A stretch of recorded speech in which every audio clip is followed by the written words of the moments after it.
காங்கிரஸ் வந்து கூட்டணியில் இருக்குது. ஆனால் பிரபாகரன் படத்துக்காக நாங்கள் புறக்கணிக்கிறோன்றாங்க. அதே வைகோவோட மதிமுகவோட கூட்டணியில் இந்திய கூட்டணியில் காங்கிரஸும் இருக்காங்க. அதுக்கு என்ன நினைக்கிறீங்க? அதுக்கு நீங்கள் அந்த சம்மந்தப்பட்ட தலைவர்கள்ட்ட தான் நீங்கள் கருத்து கேட்கணும். அந்த அளவுக்கு நம்ம இடம் கொடுத்துட்டோம். நீங்கள் வந்து கேட்டால் நாங்கள் ராஜீவ் கொலையாளிகம்பாங்க, ராஜீவை கொன்னுட்டோம்பாங்க. தன் நாட்டு இராணுவத்தை அனுப்பி தன் இனத்தின் விடுதலைக்காக போராடி கொண்டிருந்த என் இன மக்களில் 20,000 பேருக்கு மேலே கொண்டு குவிச்சது இந்த நாட்டு இராணுவம். இந்த நாட்டு இராணுவத்தை அனுப்புனவர் மதிப்பிற்குரிய பெருந்தகை ஐயா ராஜீவ் காந்தி அவர். அப்பாவி மக்களை இத்தனை ஆயிரம் பேரை கொண்டு குவிச்சதுக்கு இவங்கள்ட்ட என்ன இருக்குது? ஏதாவது பதில் இருக்குதா? அந்த அளவுக்கு நீங்கள் இடம் கொடுத்துட்டீங்க. என் இனத்தையே அழித்து ஒரு தேசிய இனத்தின் விடுதலை கனவையே அழித்து நாசமாக்கிய கட்சி காங்கிரஸ். எல்லாருக்கும் தெரியும். நீங்கள் அவங்க கூட்டணி வச்சு அவங்களுக்கு எந்த தமிழ் மக்களை கொன்று குவிச்சதோ அந்த தமிழ் மக்களின் வாக்கையை வாங்கி கொடுத்து அரசியல் அதிகாரத்தை நீங்கள் பெற்றுக் கொடுத்ததுனால வந்த பிரச்சனை இன்றைக்கி வந்து எங்கள் தலைவரை வச்சா நாங்கள் வரமாட்டேங்கிறாங்க. அப்படின்னா தன்மானமிக்க தமிழ் இன மக்கள் அவருக்கு ஓட்டு போட மாட்டோங்கிற முடிவு எடுக்கலை. ஏன்னா எங்களுக்கு அந்த மான உணர்வு இன உணர்வு இல்லை. இந்த தலைவர்களும் இனத்தை கொன்ற கட்சிகளோடு திருப்பி கூட்டணி வச்சு நின்னதுனால அவர் இந்த இதில் இப்போ பேசுகிறாங்க. எங்கள் இனத்தை கொன்ன ராஜீவ் காந்தி அந்த காங்கிரஸ் கட்சியோட நாங்கள் கூட்டணி வைக்க மாட்டோம் நீங்கள் சொல்லியிருந்தா நமக்கும் தன்மானம் இருக்குது இனமானம் இருக்குதுன்னு இருந்திருக்கும். அது இல்லை. அதனால அவங்க இப்போ வந்து சொல்கிறாங்க திராவிடம் தமிழ் தேசியத்துக்கும் தமிழர்களுக்கும் தமிழுக்கும் எதிரி அல்லன்னு திருமாவளவன் எதிரின்னு கற்பித்தது எங்கள் அண்ணன் தான்.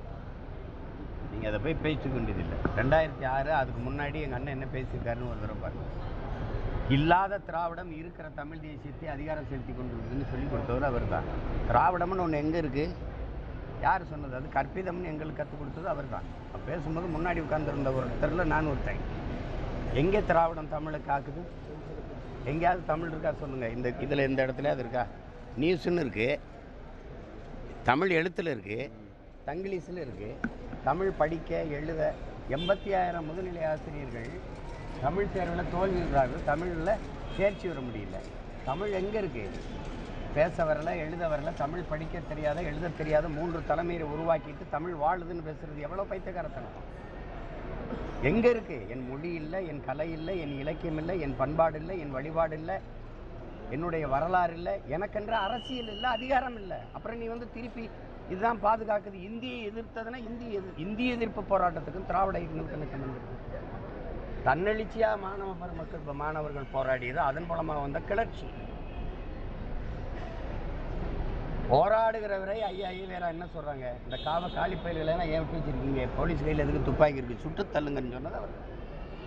இந்தியை நான் எதிர்க்கிறது இந்தி வரக்கூடாதுன்றதுக்காக இல்லை, இங்கிலீஷ் படிக்காமல் போயிடுவாங்கிறதுக்காகன்னு சொல்கிறேன். எந்த அளவுக்கு இந்திய எதிர்ப்பு போராட்டம்? இந்தி எங்கே எதிர்த்தாங்க? இன்றைக்கி இந்தி இருக்கா இல்லையா? அதை மட்டும் சொல்லுங்கள். இந்தி இருக்கா இல்லையா? தமிழ்நாட்டில் இந்தி இருக்கா இல்லையா? அப்புறம் எல்லா இடங்கள்லையும் இந்தியை எதிர்க்கிறங்கிறது ஒரு நாடகம். இந்தி எதிர்கட்சியாக இருக்கும்போது இந்தி தெரியாத போடான்னு ஒரு வெற்று கூச்சல். அப்போ ஆளுங்கட்சியாக வந்தோடனே இந்திக்காரனே வாடாங்கிறது. எதிர்கட்சியாக இருக்கும்போது கோம் பேக் மோடி, ஆளுங்கட்சியாக இருக்கும்போது வெல்கம் மோடி. எப்படி? பெரியார் அண்ணா இல்லை என்றால் தமிழகத்தில் எல்லாருமே இந்தி வாழாக இருக்கும்னு திருமாவளவன் அதெல்லாம் சும்மா தேவைக்கேற்ப எங்கள் அண்ணன் மாற்றி பேசிட்டாங்க. ஹிந்தி எப்படி நாங்கள் இந்தி எப்படி மாறி இருப்போம்? எப்படி மாறி இருப்போம் சொல்லுங்கள். எல்லா பள்ளிக்கூடங்களிலும் இந்தியை கற்பிக்க அனுமதித்தது இந்த திராவிட இயக்கங்கள். இவங்க நடத்துகிற திமுக நடத்துகிற பள்ளிக்கூடத்தில் இந்தி 2வது மொழியாக இருக்கா இல்லையா? ஆங்கிலம் பயிற்று மொழி, இந்தி பாடமொழியாக இருக்கா இல்லையா? அந்த பள்ளிக்கூடத்தில் தமிழ் பயிற்று மொழி, தமிழ் பாடமொழியாக இருக்கா? இந்தி பேசியிருப்போம்னா எப்படி? பொங்கல் தொகுப்பு அனௌன்ஸ் பண்ணிருக்காங்க. சேகர் பாபு கன்னியாகுமரி டிஸ்ட்ரிக்ட் போகும்போது கோயில் தேர் நிகழ்ச்சி கலந்துக்கும் போது அவங்க இருக்க பக்தர்கள் தகாத வார்த்தையில் திட்டிருக்காரு. அது தெரியல. அது தவிர அந்த மாதிரி ஒரு பொறுப்புள்ள அமைச்சர் அப்படி கோவப்பட வேண்டியதில்லை. பொதுவாக மக்களை அது பக்தர்கள் பேச வேண்டியதில்லை. தவறு. என்ன காரணம்னாலும் அந்த மாதிரி கோவப்பட வேண்டியது. தொடர்ந்து இது போன்ற சம்பவங்கள் ஈடுபடுறது. அன்றைக்கி கடந்த வாரம் வந்து தமிழ் சைடு இதே மாதிரி கடுமையாக வந்து கூட்டிகிட்டு வராங்க, அந்த மாதிரி உங்கள் குடும்பத்தையே கூட்டிகிட்டு வரீங்க அப்படின்ற மாதிரி கடுமையாக பேசி அந்த விஷயம் வந்து விவாதப்படுது. அதே போல நிலத்துறை அமைச்சர் அறத்துக்கு அதுக்கும் சம்மந்தம் இல்லாமல் இருக்காரு. அது என்ன பண்ண முடியும்? இப்போ பொங்கல் தொகுப்பில் வந்து பணம் ரொக்க பணம் அறிவிப்பு இல்லாமல் இருக்குது. அப்படி எப்படி நினைக்கிறீங்க? ஒரு வேளை பணம் இல்லாமல் இருந்திருக்கும். இப்போ புதிய பென்ஷன் திட்டத்தை கொண்டு வரோம் அப்படிங்கிற மாதிரி ஒரு அறிவிப்பு இன்றைக்கி வரும் அப்படின்னு சொல்லியிருக்காங்க. நடைமுறைக்கு புதிய இல்லை, புதிய ஓய்வூதியம் அவங்க கேட்கல. பழைய ஓய்வூதியத்தில் என்ன சொல்கிறாங்கன்னு பார்க்கணும். இப்போ இதில் இப்படி நம்மளா பேசுவோம், பொங்கலுக்கு தொகுப்பு ஊதியம் கொடுக்குறாங்க, அரிசி இது வெல்லம் இது கரும்பு இதெல்லாம் கொடுக்குறாங்கங்கிறது இது எப்படி பார்க்குறது? ஒரு ஒரு ஒரு இனத்தின் மகனாக எப்படி பார்க்குறது? எங்களுக்குன்னு இருக்கிற ஒரு பெரிய வரலாறு கொண்ட ஒரு இனம், ஒரு பெரிய மூத்த இனம், அதுக்குன்னு இருக்கிற ஒரு பண்டிகை இந்த பொங்கல் தான். காலம்புறா உழைக்கிற ஒரு வேளாண்குடி மகன், அந்த ஒரு பண்டிகைக்கு கூட அவன்கிட்ட ஒன்றும் இல்லை. 1/2 கிலோ அரிசி 1/4 கிலோ வெல்லம் கூட வாங்க முடியாது. அரசு தான் கொடுக்கணும், அதையும் இலவசமாக தரணும். இதையும் ஏன் நெல்லை விளைய வச்ச நெல்லை வீதியில் போட்டு முளைக்க விட்டுட்டு குஜராத்தில் அரிசி வாங்கிட்டு வரும், இல்லை ஆந்திராவில் அரிசி வாங்கிட்டு வரும். ஏன் நெல்லா விசாரித்தா அரிசியாக வராதா? அதை கொள்முதல் செய்யாது. அப்போ இப்படிப்பட்ட ஒரு நிலைக்கு எங்களை தள்ளிடுச்சு பாருங்கள். இந்த நூற்றாண்டில் இவ்வளவு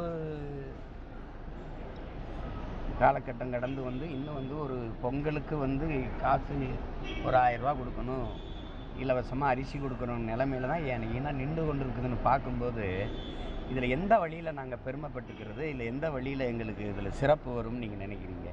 கேவலம் தான் நான் நினைக்கிறேன். அது வந்து ஒரு தமிழ் இனம் வந்து தன்மானத்துக்காக உயிரை விட்ட ஒரு இனம் அவமான ஒரு அடையாளமாக வாழுதேங்கிற ஒரு வழி தான் எனக்கு இருக்குது. இதில் போய் ஒன்றும் பேசுகிறதுக்கு இல்லை. போராட்டம் நடத்தி ஆசிரியர்களை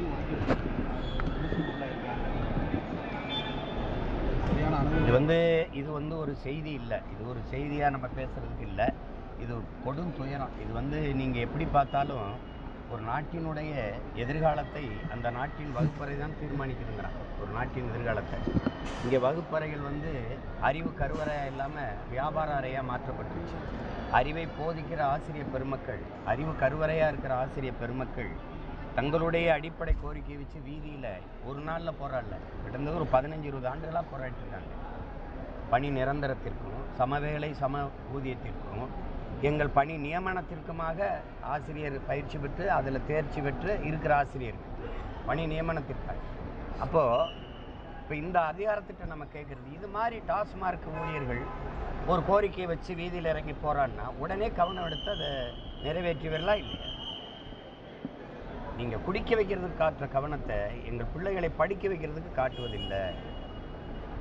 அப்போ எப்படி இருக்குது? அறிவை மழுங்கடித்து உடல் நலத்தை கெடுத்து நாட்டை நாசமாக்குற மதுவுக்கு கொடுக்குற முக்கியத்துவத்தை அறிவை வளர்க்கும் கல்விக்கு நீங்கள் கொடுக்குறது. அப்போ ஆசிரியர் பெருமக்கள் வீதிக்கு வந்துட்டா அந்த நாட்டில் நடக்கிறது ஆட்சி அப்படின்னு நீங்கள் நம்புறீங்களா? விவசாயி வீதிக்கு வர்றான், செவிலியர் வர்றாங்க, மருத்துவர் வர்றாங்க, மாணவர்கள் வர்றாங்க, மீனவர்கள் வர்றாங்க, எல்லாரும் வீதியில் வந்து போராடும்போது அந்த நாட்டில் நல்ல ஆட்சி நடக்குதுன்னு சொல்கிறத நீங்கள் நம்புறீங்களா? நீங்கள் நம்புறீங்களா? சொல்லு.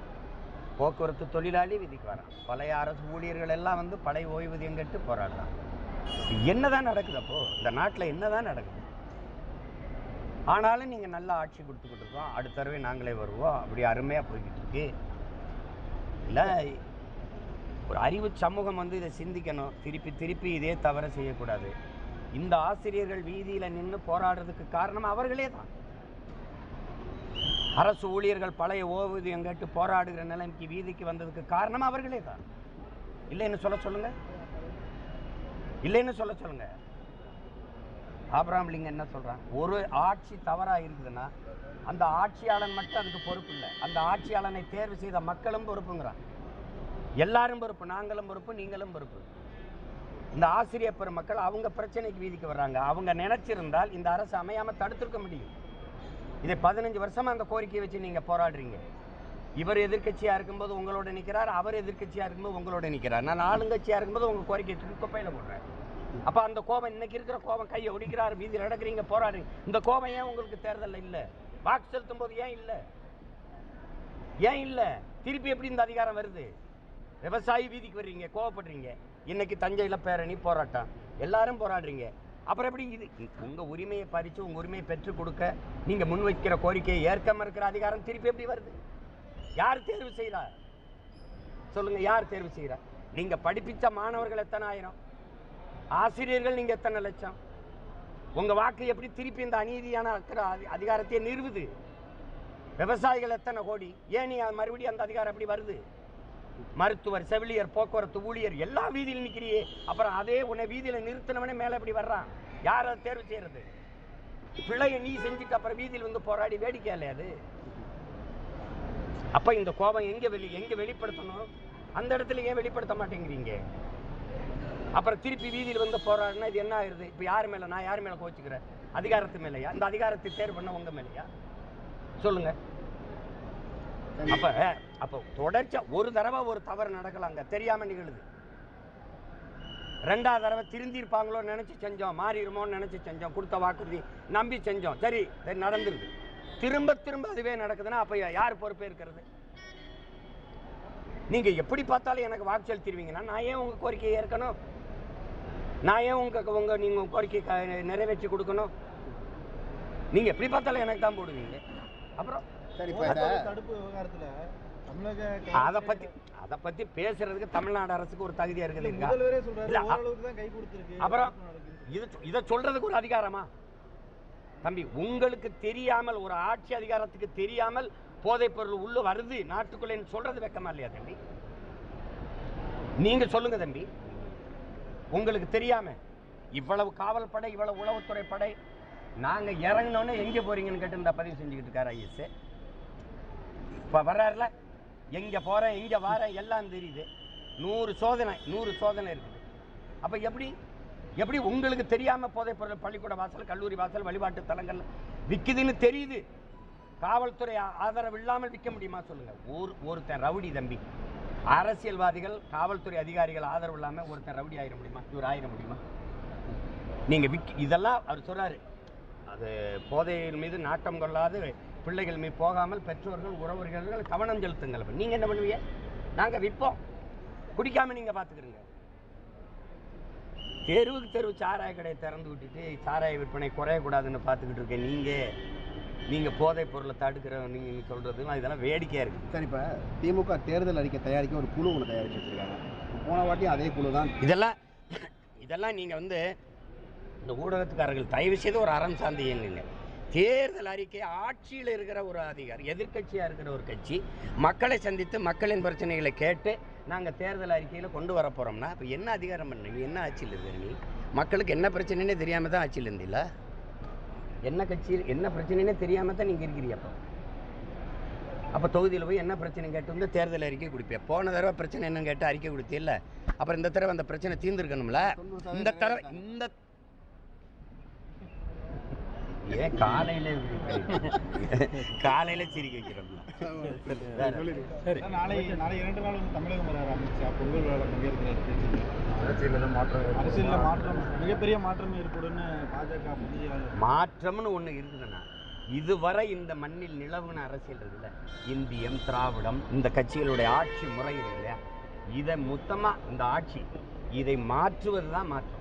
இது சும்மா இந்த கட்சி அங்கே போய் சேர்றது, இந்த கட்சி அங்கே போய் சேர்றது, இவரோட கூட்டணி வைக்கிறது. இங்கே ஆள் மாறும், ஆட்சி மாறும், ஆட்சியின் முறை மாறுமா? அதான் பிரச்சனை. இவர்களுக்கு யாருக்கும் கோட்பாடு மாற்றம், தத்துவ மாற்றம் கிடையாது. காங்கிரஸ், பாரதிய ஜனதாவுக்கோ, திமுக, அதிமுக. நம்ம ஒன்று கேட்போம், 2 பேருக்கு தான் போட்டிங்கிறீங்க. திமுக, அதிமுகவுக்கு 2 பேர் தான் போட்டி. திமுக அதுக்கு மாற்று இன்னொரு திமுக எப்படி? தீமை இதுக்கு மாற்று இன்னொரு தீமை எப்படி? நபிகளார் சொல்ற மாதிரி தீமைக்கு மாற்று நன்மை தான், நேர்மை தான். அப்ப நீங்க தீமைக்கு மாற்று தீமை. இவர் திமுக, இவர் ஆட்சியில ஊழல் இருக்கு, இவர் ஆட்சியில் இருக்காதா? அதிமுக ஆட்சியில் இருக்காதா? லஞ்சம் இருக்கு, இருக்காதா? கமிஷன் இருக்கு, இருக்காதா? இங்க மலையை வெட்ட மாட்டாரா? மணல் அள்ளுவார், அள்ள மாட்டாரா? இங்க பாலியல் வன்கொடுமை, கொலை இருக்கும், இருக்காதா? கேட்கறதுக்கு இருக்குமா, இருக்காதா? இங்க சாராய வியாபாரம் இருக்கும், இவர் வந்தா முடிவாரா? எல்லாம் அப்படியே இருக்கும்னா என்ன இந்த மாற்றுறதுல இருக்கு? என்ன மாற்று இருக்கு? வார்த்தையில தான் நீ மாற்றுன்னு ஏமாத்திக்கிட்டு இருக்க. நீ என்ன மாற்று இருக்கு? இந்த கட்சியில கொடியில அண்ணா இருக்க மாட்டார், இங்க அண்ணா இருப்பார். கொள்கையில என்ன மாற்று இருக்கு? 2 பேருமே திருடுங்க. இப்ப நீங்க தூத்துக்குடி துப்பாக்கி சூட்டுக்கு வந்தவனா நடவடிக்கை எடுப்பேன்னு சொன்னீங்கல்ல, என்ன நடவடிக்கை? கொடநாட்டில் கொலை நடந்ததா இல்லையா? நடந்தது உண்மை, கொலை பண்ணது உண்மை, செத்தது உண்மை, செஞ்சது யாரு? செஞ்சது யாரு? அந்த ஆட்சியில் இருந்தவரும் கண்டுபிடிக்கல. யார் காரணம் தெரியாதா? யாருக்கும் தெரியாம நடந்துச்சா? ஒரு முதலமைச்சர் வீட்டில் ஒரு நிமிஷம் மின்சாரம் அணையாது. 1 மணி நேரம் மின்சாரத்தை அணைச்சு போட்டவன் யாரு? யாரு? அப்போ நான் வந்து நடவடிக்கை எடுப்பேன்னு சொல்லிட்டு 5 ஆண்டு முடிஞ்சு அடுத்த 2 மாசத்துல தேர்தல் வரப்போகுது. ஏன் நடவடிக்கை எடுக்கல? ஏன் நடவடிக்கை எடுக்கல? ஒரு முதலமைச்சர் வீட்டுக்குள்ள கொலை நடந்திருக்கா, அதையே கண்டுபிடிக்காதவங்க எப்படி 2 பேரும் கூட்டுக்கணவாளி? நீ செய்யற குற்றத்தை நான் மறப்பேன், நான் செய்யற குற்றத்தை நீ மறப்ப. நீ அண்ணா பல்கலைக்கழகம்னா அவன் பொள்ளாச்சி பாலியல் வன்கொடுமைம்பா, நீ பொள்ளாச்சின்னா நீ அண்ணா பல்கலைக்கழகம்பா. அப்புறம் 2 பேருமே ஒரு சம அளவாக வைக்கீங்க. நீ இதுல மாற்று. ஒரே இது 2 கட்சிக்கு தான் போட்டி. எவன் அதிகமா திருடுறது, எவன் அதிகமா கொள்ளையடிக்கிறது, எவன் அதிகமா நாட்டை நாசம் பண்றதுங்கிறதுல போட்டி. வேற என்ன போட்டி இருக்கு? சும்மா இவர் வந்தா மாறிடுமா, அமித்ஷா வந்தா மாறிடுமா? 1000 அமித்ஷா வந்தாலும் அதே தான் இருக்கும், அதே தான் இருக்கும். நீங்க வந்து என்ன மாறுதல் செஞ்சாலும் எடப்பாடி முதலமைச்சராக தானே பாடுபட போறீங்க. சொல்லுங்க, என்ன மாறுதல் வந்துடும் சொல்லுங்க. வந்தா கமிஷன் வாங்க மாட்டார், பணியிட மாற்றத்துக்கு பணம் இல்லை, பணி உயர்வுக்கு பணி இல்லை, பணி நியமனத்துக்கு காசு இல்லை, மலையை குடைய மாட்டாங்க, மலையை வெட்ட மாட்டாங்க, குவாரியெல்லாம் மூடிடுவாங்க, மணல் அள்ள மாட்டாங்க, ஆறு பாதுகாக்கப்படும், மலை பாதுகாக்கப்படும். ஏதாவது இருக்கா சொல்லுங்க. அப்புறம் மாற்றுனா அப்போ தீய சக்திக்கு மாற்று தூய சக்தின்றீங்க. தூய சக்தி, ஆமாம், தூய சக்தி தூய ஆற்றல்கள் தான். எங்களைப் போல தொடர்ச்சியாக அந்த மாறுதலுக்காக போராடிக்கிட்டு இருக்க பிள்ளைகள் தான் மாற்றா இருக்க முடியும். வேற எது மாற்றா இருக்க முடியும்? கோட்பாட்டு அளவில் நீங்கள் திராவிடம், இவர் திராவிடம், நாங்கள் தமிழர், தமிழ் தேசியம். இந்த தத்துவ மாற்று தான். நாங்கள் ஊழல் லஞ்சம்ங்கிறீங்க, நாங்கள் உண்மை நேர்மைங்கிறோம். நீங்கள் திராவிடர்கள்ங்கிறீங்க, நாங்கள் தமிழர்கள்ங்கிறோம். இதுதானே மாறுதல் இருக்க முடியும். இப்போ பெரியாரை போற்றுவோம், எந்த பெரியாரன்? அதான் ராத்திரி பாருங்க.